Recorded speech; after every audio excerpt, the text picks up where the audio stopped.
Halo teman-teman, salam sehat selalu. Kembali bertemu dengan saya, Bung Ropan. Manchester United akan melakoni leg pertama babak 16 besar Liga Champions pada Kamis dini hari ke markas Atletico Madrid. Mereka akan bermain di Stadion Wanda Metropolitano. Kunjungan yang tidak enteng bagi pasukan Ralf Rangnick karena mereka menghadapi juara La Liga musim kompetisi 2020-2021. ATM ini atau Atletico Madrid ya, sedang mendapatkan situasi yang bagus setelah 2 pekan yang lalu mereka kalah di luar dugaan di kandang mereka di La Liga ya. Kalah dari tim Levante yang berada jauh di bawah mereka. Ya. Tapi kemudian kejutan terjadi ketika Levante itu mampu memukul mereka, mempermalukan mereka di Wanda Metropolitano. Nah, setelah kekalahan itu mereka bangkit ketika berkunjung ke Osasuna. Ya, mereka memukul Osasuna dengan 3-0. Inilah kebangkitan mereka di saat mereka akan menjamu pertandingan krusial mereka menghadapi Setan Merah pada Kamis dini hari. Ya. Saya rasa pelatih Diego Simeone juga berhitung benar ya dengan tim asuhan Rangnick ini. Karena kalau bisa melihat juga dari sepak terjang MU di IPL dalam 7 laga terakhir mereka bagus. Apalagi terakhir pada hari Minggu kemarin mereka mengalahkan Leeds United bermain di Elland Road di markas Leeds ya. Dalam situasi lapangan yang sangat licin, basah karena hujan mengguyur habis, tapi mereka bisa mencetak 4 gol. Inilah gol terbanyak yang mereka lakukan ya, karena selama ini dalam 7 pertandingan terakhir seakan-akan mereka tidak bisa mencetak di atas 2 gol. Sebelumnya mereka bisa menang memang melawan Brighton di Old Trafford dengan 2-0, tapi bermain tandang kemudian membuat 4 gol ini jarang kita lihat dengan MU, apalagi setelah ditangani oleh Rangnick, dan mereka bisa mendapatkan itu. Artinya ini modal bagus buat MU di saat mereka pergi ke Kota Madrid untuk bertarung dengan tim yang bisa menyulitkan bagi Setan Merah. Karena kedalaman skuad bagi pasukan Simeone ini, kalau saya head to head bahkan mungkin sedikit lebih baik dibandingkan dengan yang ada di Ralf Rangnick. Cuma karena mereka tidak konsisten bermain di La Liga, ini juga bisa menjadi kelemahan mereka ya. Di saat mereka akan bertarung dengan tim yang lagi bagus seperti Manchester United yang mendapatkan 6 poin di 2 pertandingan terakhir di IPL. Apalagi kalau mereka tidak memainkan. Konon kabarnya memang belum begitu bugar. Terakhir Luis Suarez ini sampai ditarik keluar menghadapi Osasuna. Mungkin kalau dia tidak dimainkan ini berbahaya. Memang Antoine Griezmann sudah ada di bench. Kalau bisa melihat dia duduk di bangku cadangan. Namun dia belum dimainkan oleh Simeone dalam pertandingan melawan Osasuna. Karena mungkin ini faktor kebugaran. Nah, kalau Suarez dan Griezmann tidak bermain, ini bahaya. Apalagi mereka kedatangan seorang sosok penting ya di garis depan MU, Cristiano Ronaldo. Pemain berusia 37 tahun asal Portugal ini tampil selalu baik kalau bisa melihat catatan rekor dia kalau datang ke markas ATM ya. Sejak dia berada di Real Madrid ya pada 2009 ya.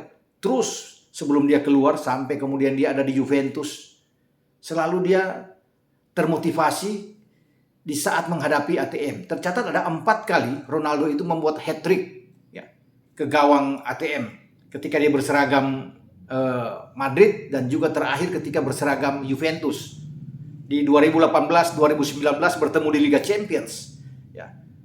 Ketika Juventus kalah 2-0 di Wanda Metropolitano, Juventus bisa membalas menang 3-0 di Turin. Dan 3 gol Juventus itu diciptakan oleh CR7. Luar biasa. Dan sekarang CR7 kembali untuk bertarung dengan ATM. Ada di depan, tanpa Cavani saya pikir tidak ada masalah bagi MU. Mereka masih punya CR7 yang bagus di depan. Ya. Pasti dia akan didampingi oleh 3 pemain yang di belakang dia. Berada di lini serang, di belakang pasti Bruno Fernandes. Kemudian mereka masih punya Jadon Sancho. Tinggal tergantung siapa yang akan bermain dari kanan lebih dulu. Apakah Anthony Elanga atau Lingard kemarin ditampilkan lagi, ya kita tidak tahu. Ini semua ada di kepala bagi Ralf Rangnick untuk memainkan siapa yang berada di garis kanan. Kalau melihat juga kemarin melawan Leeds, Elanga oke lah. Ya ketika dia masuk mengubah keadaan, ya baik sekali bersama dengan Fred, dan dia ikut membuat gol terakhir ke gawang Leeds. Nah, yang menjadi masalah di tengah siapa yang akan mainkan duluan? Ya, dua double pivot. Karena Rangnick ini kan sekarang sudah mulai coba terbiasa dengan 4-2-3-1 opsi yang dia berikan. Nah, apakah Scott McTominay dan Pogba atau Fred yang bermain bagus kemarin yang dimainkan? Lagi-lagi ini bisa menjadi tanda tanya karena Fred lagi bagus. Ya, mungkin saja Pogba akan ditampilkan lebih awal, ya, bersama dengan McTominay dan Fred masuk sebagai super sub. Ini mungkin. Atau Fred dimainkan lebih awal, ya. Kalau bermain dengan 3 gelandang saja, ini bagus sekalian dimainkan. Fred, Pogba dan McTominay ini akan lebih bagus terutama di sektor tengah untuk bisa menghadapi Koke, ya, Yannick Carrasco, Herrera, Llorente yang mungkin dimainkan atau Rodrigo de Paul yang akan dimainkan Simeone di garis tengah ATM. Ini baik kalau memang bisa dimainkan dengan bermain dengan 4-3-3, ya.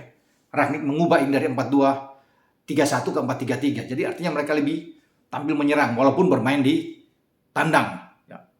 Dengan di depan ya Ronaldo, kemudian Sancho dan Bruno Fernandes. Ya, kita akan lihat apakah berani Rangnick atau dia tetap bermain dengan pola 4 dengan double pivotnya, ya. Mungkin saja McTominay dan kembali dengan Pogba. Nah, di belakang saya lihat dia akan memainkan pasti Luxio di kiri. Di kanan ini entah Dalot yang akan dimainkan lebih dulu atau Wan-Bissaka. Ya, kalau butuh pemain-pemain yang bisa bagus dalam crossing, ya bukan Wan-Bissaka yang akan dimainkan. Pasti Diogo Dalot yang akan ada di sana. Kemudian di dua center back Varane dan Maguire kemungkinan besar pasti akan dimainkan. Dengan penjaga gawang pasti David De Gea. Jadi dia akan pulang kampung karena De Gea ini lahir di Madrid dan dia besar bersama dengan Atletico Madrid. Ya, dia akan melakukan laga emosional pasti penuh emosional ketika bertarung dengan mantan klub dia ketika dia masih usia 19 tahun saat itu bersama dengan ATM sebelum pergi pada 2011 ke Manchester. Nah, kita akan lihat nanti apa yang harus dilakukan. Nah, kemudian bagi ATM selain Jan Oblak, mereka pasti akan bermain dengan 4-4-2. Itu terlihat kemarin saat mereka main melawan Osasuna dan juga melawan Levante. Dua pemain di depan. Kemarin Suarez bersama dengan Joao Felix sebelum ditarik keluar. Sebenarnya mereka punya penyerang Cunha di depan dan juga bisa dimainkan Angel Korea, ya. Ini bisa saja terjadi. Ya, dengan 4-4-2. Kalau Luis Suarez tidak ada, pasti Angel Korea akan dimainkan. Juga kalau Griezmann tidak dimainkan, ya. Tapi menakutkan kalau Griezmann dan Suarez dimainkan lebih dulu. Ini bahaya. Ya, saya tidak tahu apa taktik yang akan diberikan oleh seorang Simeone. Apakah ini pura-pura mengatakan bahwa tidak fit dengan Suarez, tetapi Griezmann sudah ada di bench. Ini dua striker yang oke. Tapi kalau tidak ada mereka, artinya dengan Angel Korea dan Joao Felix yang ada depan juga masih bagus karena mereka bermain di kandang. Ya, di gelandang tadi saya sudah katakan kan Koke, Llorente, ya, Yannick Carrasco, Rodrigo de Paul bisa dimainkan. Bahkan mereka masih punya ada Herrera. Sekarang di belakang ini, ya, mereka memang punya dua back bagus. Renan Lodil yang ada di kanan. Ya, Renan Lodil di kiri, Versailles di kanan. Dua bek tengah mereka, Savic dan Jimenez. Oke? Nah, titik lemah yang saya lihat Mandava dalam dua pertandingan terakhir melawan Levante dan juga melawan Osasuna. Itu selalu dia keteter bermain dari sisi ini. Saat saya nonton dia bermain bersama dengan Levante, itu banyak serangan-serangan datang dari sisi dia. Kalau Mandava tetap dimainkan, ya, ini bahaya. Karena melawan Levante dia ditarik keluar. Karena kurang begitu bagus. Nah, kalau dia ditampilkan, ini bisa dimanfaatkan oleh Dalot kalau Dalot dimainkan lebih awal atau Wan-Bissaka, tidak tahu. Ya, dia bermain di posisi kiri. Nampaknya saya lihat Simeone ini akan coba untuk menaruh Renan Lodil. Karena Lodil ini itu jauh lebih bagus kalau bermain dibandingkan dengan Mandava. Artinya dia sudah terbiasa juga bermain dengan kombinasi dia dengan 4 back itu, ada Gimenez, ada Savic, dan Versailles. Nah, Versailles ini juga sedikit agak lambat ya. Ini juga harus dimanfaatkan dengan Luke Shaw untuk lebih banyak menekan Versailles. Dengan 2 back mereka atau full back dari ATM yang tidak berkembang, ini akan jauh lebih bagus bagi Manchester United ya, untuk bisa mengendalikan permainan. Walaupun mereka hanya menaruh Ronaldo sendiri di depan, tetapi Jadon Sancho yang mulai bagus, mulai nyetel dengan apa yang selalu dilakukan, opsi yang diberikan oleh Rangnick, ini bahaya ya, saya pikir. Dengan Bruno Fernandes tentunya yang akan mengatur ritme permainan. Tinggal di kanan ini ya, kita tinggal akan tunggu Lingard atau Elanga yang akan dimainkan. Kalau mau suka speed yang bagus, yang cepat, ya anak muda Anthony Elanga yang dimainkan dari awal. Karena beberapa pertandingan terakhir kan Marcus Rashford ini selalu ada cadangan yang tidak dimainkan oleh Rangnick. Tidak tahu bagaimana yang akan ditampilkan dengan starting 11 di saat mereka tandang. Namun bagi MU mereka tidak boleh kalah memang. Imbang bagus, walaupun gol tandang itu tidak dihitung, tapi tetap imbang udah bagus sebelum mereka mengharapkan bermain di Old Trafford. Apalagi kalau mereka menang. Tidak mudah ya, karena peluang menang juga bagi ATM itu besar ya, karena mereka bermain di kandang dan ini levelnya di UCL. Kita tidak bisa melihat walaupun mereka memang agak buruk ya, tidak konsisten di La Liga, tetapi di atmosfer di UCL tentunya berbeda ya. Dan mereka pasti akan termotivasi juga. Karena ini kesempatan bagi Simeone dan pasukannya ya. Kalau mereka kalah selesai. Nah, makanya mereka harus menang. Inilah kita akan lihat. Mereka akan memaksa pasti bagi MU untuk lebih banyak menunggu. MU akan lebih banyak pasti untuk counter. Itu yang diinginkan oleh Simeone. Mereka akan pressing rawat. Dan andalan mereka ya ada di Koke, Carrasco, Rodrigo de Paul atau Herrera yang dimainkan. Nah, ini gelandang-gelandang ini yang sangat kuat. Ini harus dilawan oleh MU. Pogba harus bekerja keras bersama dengan Scott McTominay.